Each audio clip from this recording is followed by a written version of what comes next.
Okay, hi everyone. So here is an apartment tour. Let me actually lock this. Okay, so you step in. It's the washer and dryer. I think this is another closet. Here is a den, or like another bedroom, I guess, with folding doors, sliding doors. Kitchen. The bedroom.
Welcome to a new vlog.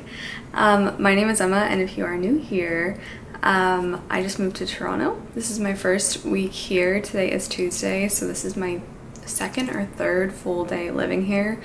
Yeah, how are you guys doing? I'm doing okay. I'm actually doing really well. I'll just give you a super quick update on the move and stuff. It went really well, went really smoothly. We're still unpacking in here, obviously, so things are kind of a little bit of a mess still, but we've made a lot of progress. Calcifer did really well with the move. He's doing really well. We actually just bought and built him a cat tree last night, so he's currently sleeping on it right now. I do really like this apartment. It's definitely a lot smaller. I don't mind smaller spaces at all, but I definitely am having a little bit of a struggle and like just a fun puzzle time trying to figure out where to put everything.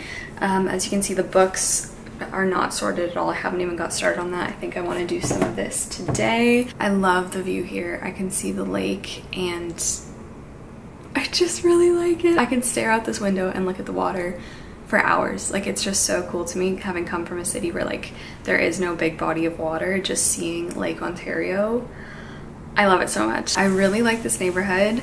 The little bit of it I have seen, and I'm just really excited for what the next year here is gonna bring. Like, I definitely want to just take every single opportunity, explore new things, do new things, and yeah, I think I'm already planning to go to the islands, the Toronto Islands, maybe on my birthday, which is this weekend. Oh my gosh. Anyway, I'm here. It feels surreal. It kind of doesn't really feel like I'm living here yet. It kind of just feels like I'm on vacation with all of my stuff. So this week I just wanted to take you guys along on like the first week here, what we're doing, what we're seeing. My partner is in office just some days a week, so some days he's here and some days he's not here, and today it's just me and Calcifer. So I'm gonna get to work on this. I have a lot of videos I want to film. I have a lot of stuff to do. I can also show you guys a little bit more of what it's looking like in here. So here is Mr. Calcifer and here is his cat tree. He is loving it. He's really liking it. I think he's asleep right now. Couch is just against this wall. There's a bunch of bins in the corner.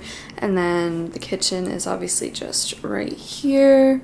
The bookshelves are all right here. And this is what the kitchen is looking like right now. Through there is the bedroom. So this is what it's kind of looking like in here right now. We've got some plants and not a lot going on. There's a ton of boxes all over here, ignore that, and then this is kind of like the den.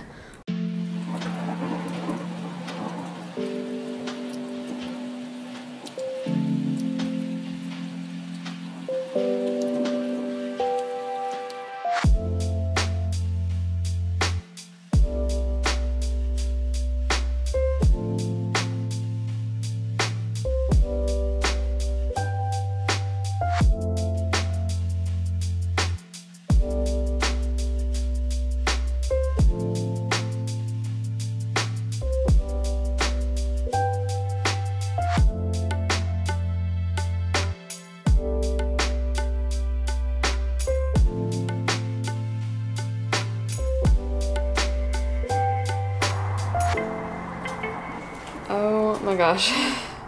So I am so warm. This is what it's currently looking like. I've sorted them into, you know, piles of genre and stuff, but I did manage to get a bunch of the bottom done, as well as 2 or 3 classics edition shelves up there, which were easier to find. But yeah, so down here we have nonfiction, Greece and Rome, and then we have philosophy, English textbooks, and then down here is more historical fiction, poetry, plays, young adult, graphic novels, and then my manga stack, young adult, middle grade, Harry Potter, and then I just finished the sci-fi section, so I think now I will start doing the fantasy.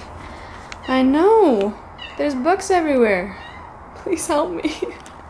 I think what I'm gonna do is just finish the fantasy shelf. Also, I just got a notification that our air conditioning is broken, so really great start, and today is a very warm day. I think it's like 30 something plus the humidex, so I'm dying, but I'm gonna finish the fantasy section. I'm just gonna clear the space, move them all, get them all a bit organized, and then probably just get my partner to help me later when he gets home from work with the rest of them. Because I've been working for like an hour now. I had to take everything off the bookshelf and then sort them, so it's just taken a long time, but I'm gonna try to cool down, and then I'm gonna start a different reading blog that, will you see it before this? I don't know. We'll see. Yeah, I know. Crazy. Are you a big cat with a cat tree? He is so big. The vet is right. He's gonna be a big guy. I love you. Wanna say hi? Ooh. Yeah.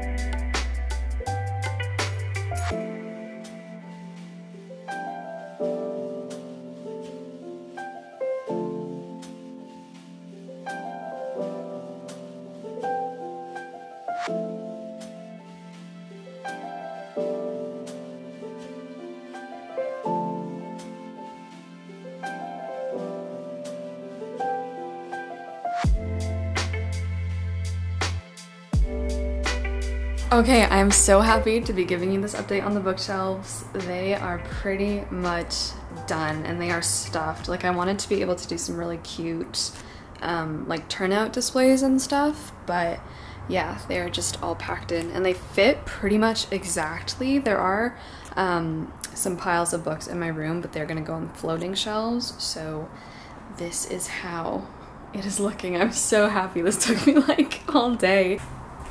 Paws are all wet because you were in the sink. Yeah.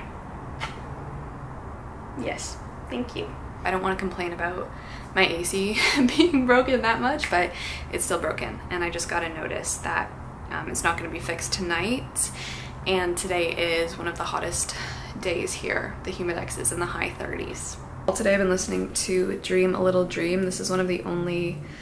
I've read nothing in July. Let's just get that out there. I've been in a huge reading slump. I'm happy to tell you that's over because Gabriel Garcia Marquez is the reading slump murderer. I just love his book. Oh, I just love it so much. Anyway, that is not in this vlog. That will be the next one. But Dream a Little Dream by Kirsten Gier is what I've been listening to on audiobook, and I have to say I'm not completely loving it. I'm someone who doesn't like books about dreams or dream sequences. It's just not my thing. I don't find it compelling. I actually find it a little bit boring. I'm just not interested in dreams. That's just not my thing at all. Something as well that is really getting on my nerves with Kirsten Gier in this book, and it does appear way less in A Castle in the Clouds is what I will say, but it's still there. It's more like the main character herself bars herself from entering into the world of other girls in the story to a point that is really mean and awful, and Olivia will just continually spew awful things about the girls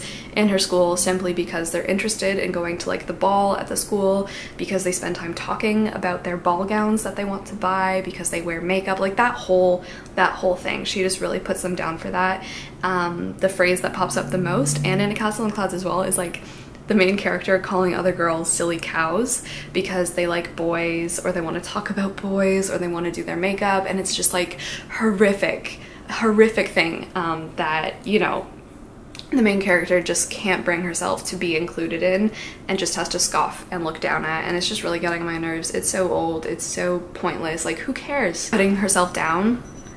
Oh, my partner's home.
Welcome to Wednesday. I'm once again in the office area.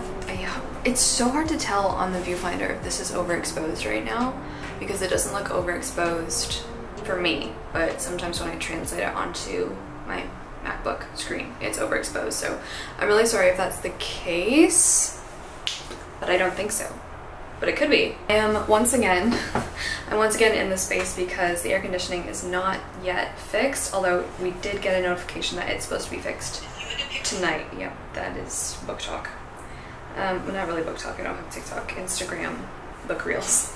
Anyway, so I do have some reading updates. I stopped filming my update yesterday on Dream a Little Dream because my partner got home and I was really excited, so I just turned the camera off. But I did finish this morning, actually. I only had about 40 minutes left on the audiobook, so I just finished it off this morning.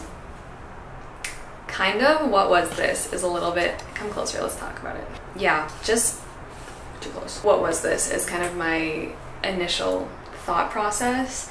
The last thing I was trying to say, happening alongside the talk about how it's bad if you like makeup or dresses or like stereotypically girly things, is also the commentary on how you can't like boys.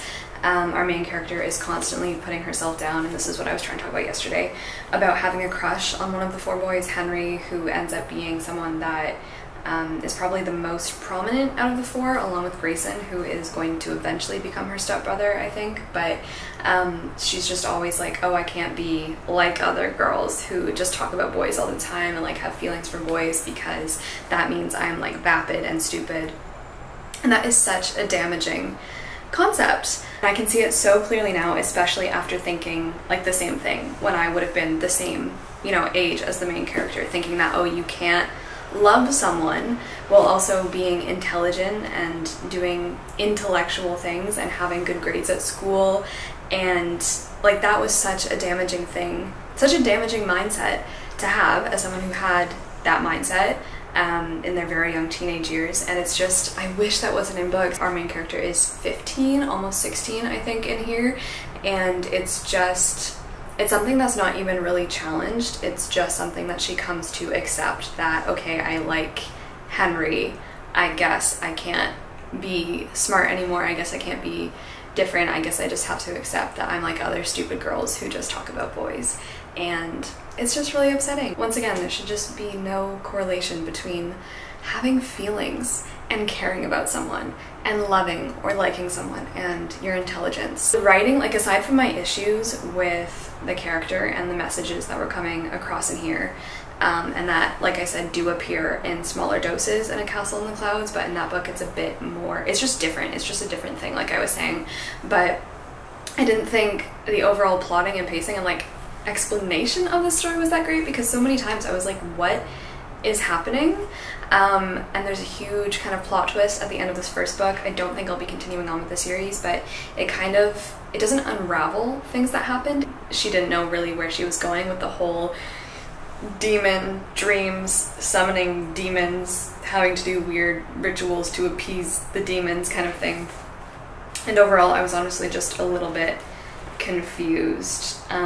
This was a little bit of a longer book. It was over 300 pages, but I really feel like we weren't given that much information on what was happening, or like didn't have that much time to delve into the finer plot points of this book. And it was just weird. Okay, this book was just weird and all over the place for me.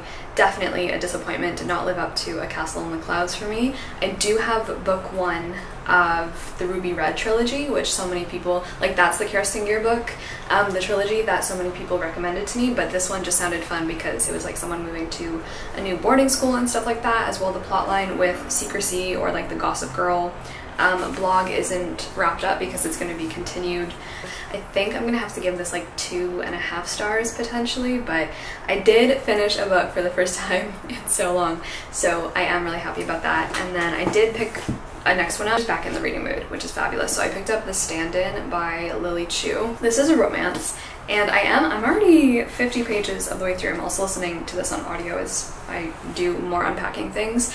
I wasn't really sure if I wanted to pick this up or really get into it. I'm still in the stage where I don't know if I'm actually going to continue on with this, but it's set in Toronto, which I didn't know, and it was really fun because like, I don't know where anything is in the city. I don't know where anything is. I don't know street names. I don't know nothing. No information is in my brain about Toronto, but it is really fun, like, having a book set where I live, because that's never happened for me living in London. I don't know if I am going to continue it though. Like, the main driving force that's making me want to continue it is solely the fact that it's set in Toronto, and there are so many books set in Toronto, so I don't know. This is about Gracie, who is offered a ton of money to be the stand-in for a really famous Chinese movie star because they look alike. I don't read romance, and especially not contemporary romance, for soul searching and like solving personal issues. I don't read it for the drama. Okay, I feel like that's really loud. There's a big train. Like, I just want to read romance for the romance. Oh, especially if it's a contemporary romance. If it's fantasy romance, I really do like some plot and some action and stuff like that in there. But if it's contemporary, which is a genre I don't really like anyway, I definitely don't want to hear about like family drama or friend drama or workplace drama in contemporary romance. Like, that's just my personal taste. And this book, I think, deals a lot with that, so I'm not really sure if I'm going to keep going with this. As well, it is definitely falling into the really annoying protagonist so far, just in the way that they talk, the way that the author constantly has to insert like quirky, relevant catchphrases, if you know what I mean. Like, it hasn't descended to the level yet of being like, oh, hashtag TGIF, like saying that in the book, but it's like things along those lines.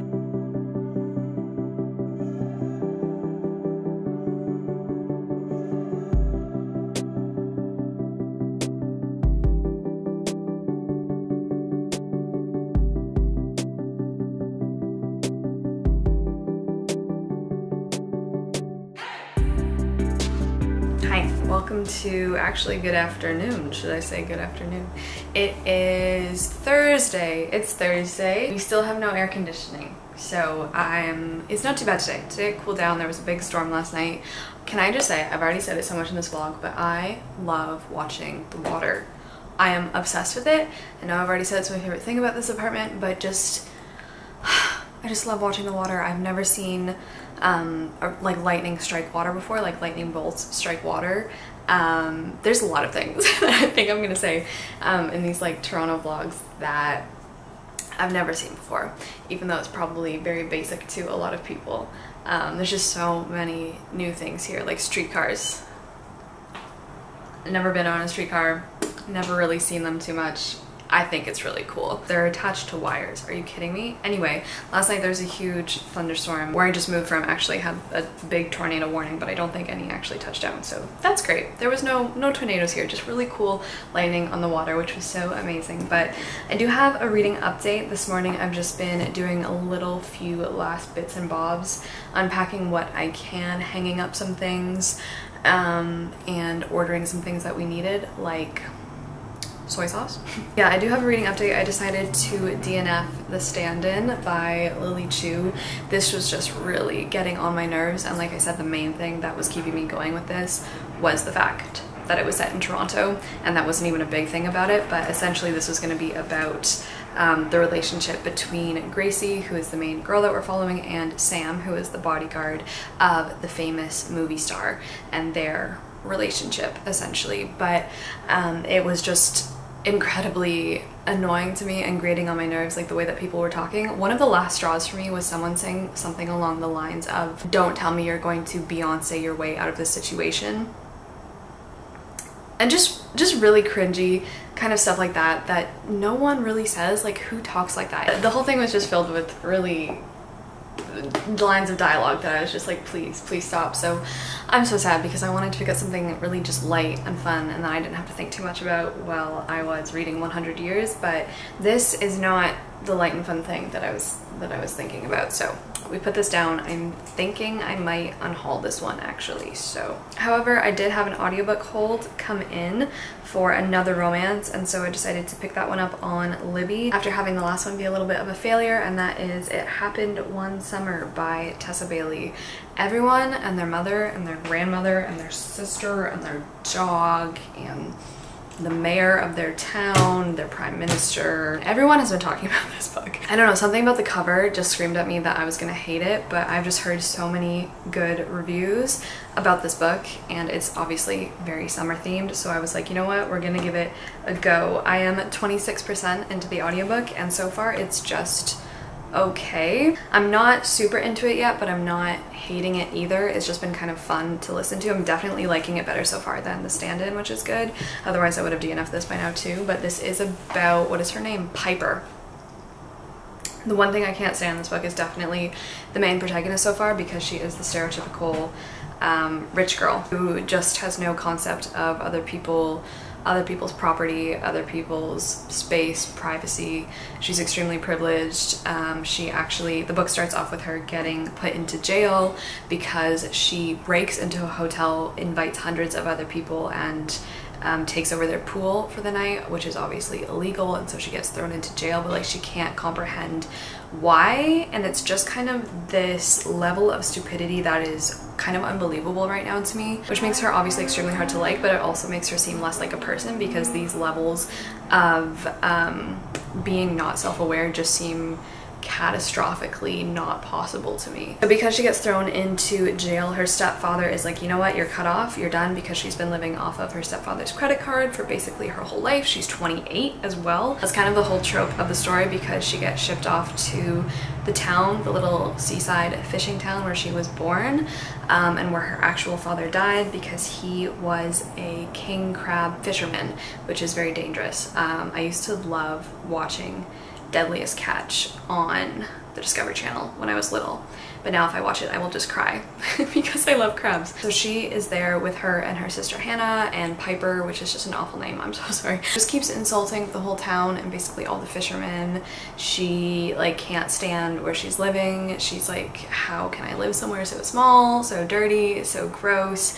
But then she meets Brendan. I think his name is Brendan, or maybe it's Brandon. I think it's Brendan, who is one of the biggest, I mean, he is, okay, we'll get to that. One of the main, I guess is what I'm trying to say, fishermen. No, he's a captain of one of the crab ships, boats, things. They get off on such the wrong foot because she can't comprehend their way of living or their life, or not having a closet that is 3 times the size of my apartment, and he's like, you are obnoxious but also you're hot, so that's kind of what's going on right now. We're slowly peeling away the layers of Piper, and we're kind of seeing that there is a human being under there, but it's just a little bit too much for me to really be rooting for her right now. His tragic backstory is that he has a dead wife. He's kind of the backbone of the seaside town. It's reminding me a lot of Hometown Cha-Cha-Cha. Yes, wait, is this book just Hometown Cha-Cha-Cha? The K-drama? I've only watched episode 1. But that's kind of exactly what it is if you've watched Hometown Cha-Cha-Cha. It's where this rich girl goes back to the town where like her mother or father fell in love and meets this grumpy guy who also is very charming and cares deeply about his village and the people and stuff like that. So that's kind of what's happening. They're getting to know each other. We're gonna see how it goes. I really do have high hopes for it because so many people are raving about it, but oh, that's awful. That's an awful news notification to get. I just got a news notification from National Geographic that says monarch butterflies are now an endangered species. Well, that's just ruined the whole day, hasn't it? It's really upsetting. Can I say in terms of good news, I saw a bird on my balcony this morning, which was really magical. My tomato plants, I did harvest some of my first tomatoes from my tomato plants. My peppers are looking ready to go. I'm gonna go work a little bit on this vlog. I'm gonna work on another vlog that I'm doing. I'm gonna see what's up with my schoolwork. I have a lot of admin stuff to do. I'm going to put this book away, and I'm probably gonna listen a lot more to It Happened One Summer. It Happened One Summer? Yeah. I think the day that you're seeing this, it's actually my birthday. Yeah, will it be? Yeah. I don't know. I think I said what I'm doing for my birthday is probably going to the islands. I'm not really excited about my birthday. It's not something I get overly excited for. I'm just like, okay, I kind of want it over with. I don't really like being in the spotlight or having a whole day where people are like, this is the day you were born, happy birthday, blah, blah, blah. I really don't like it. Actually, I've always hated it. I used to get so anxious and nauseous when I was younger at like my birthday parties, like starting at the age of 4. When you have anxiety, when you have hardcore anxiety at the age of 4, 5, 6, 7, every single birthday party, I think I've said this in like a very old vlog on my channel already, but I would get so nauseous, anxious, worried about being the center of attention and opening people's presents and like having people sing to me that I would vomit. And my birthday party would be over and everyone would have to go home and I would spend the rest of my birthday in bed sick with anxiety. It was really great. It was really great. That doesn't happen to me anymore, but it's still not my favorite thing in the world, my birthday. But yeah, there's a fun little fun little timbit about my past. Timbit. Oh my god. Timbits. All right, I gotta go. I'm too warm.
Look what just arrived at my door.